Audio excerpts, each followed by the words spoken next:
this video, I'll be demonstrating how you can look for requirements from a candidate record.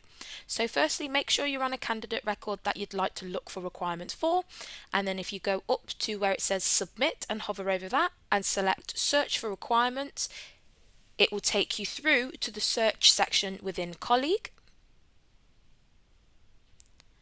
and it will take you straight to the requirement tab. A blue bar will appear just to let you know that you can long list the candidate from this section.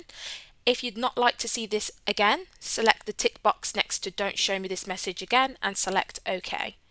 Once you've done that, that will disappear.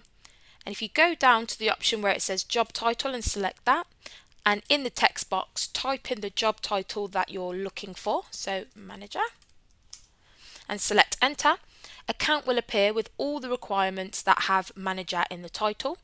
And if you select show results, it will give you a long list of all the records that have manager in the title.